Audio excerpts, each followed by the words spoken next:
ปลา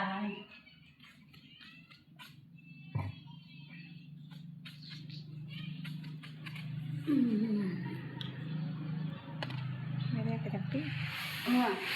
กินแต่เดียวนี่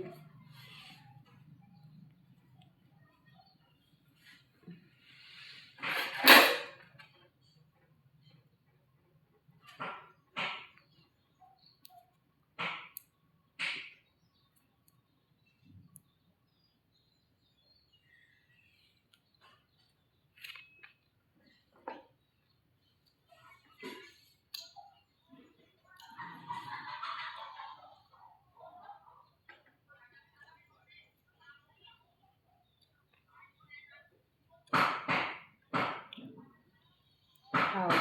มันตาลตกของผมเนี่ยจะตายแล้ว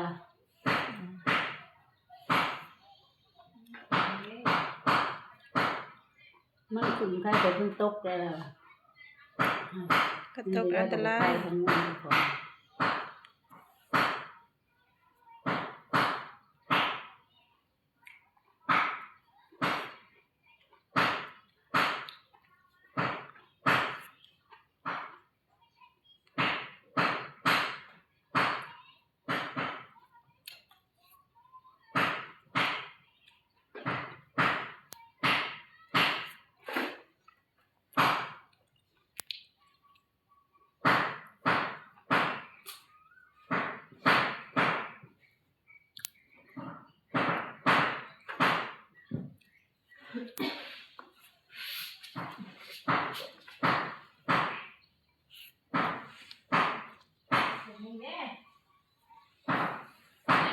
ข้างเงื่อน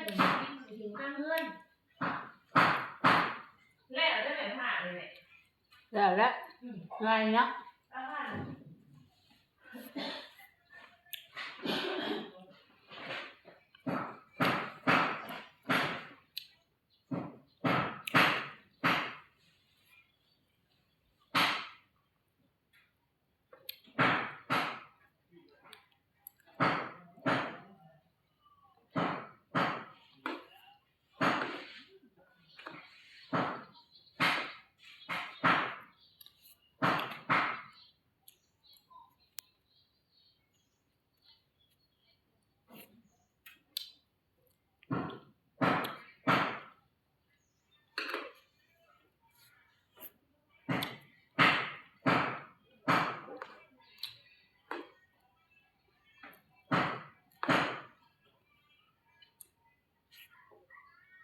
คือพักเนาะบริษัทมันนาพันกี่บริต่อสามสิบเมื่อยเห็นละ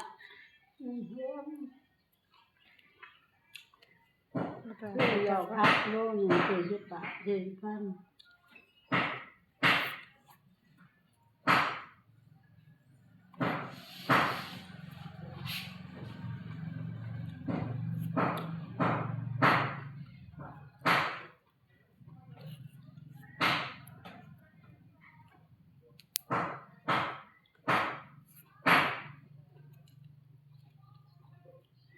ผ้าไปพันเลิกผ้านะเดี๋ยวผ้าพันไม้แล้วไปพันกล้วยแล้วก่อนพันกล้วยแล้วมาพ่นอันเนี้ย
กายไปคือมันยิ่งเนาะ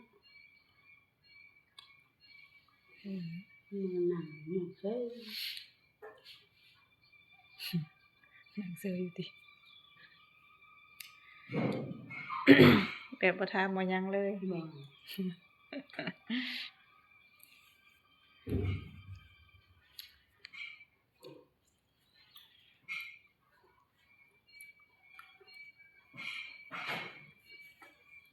เดี๋ยวซื้อน้ำเย็นมา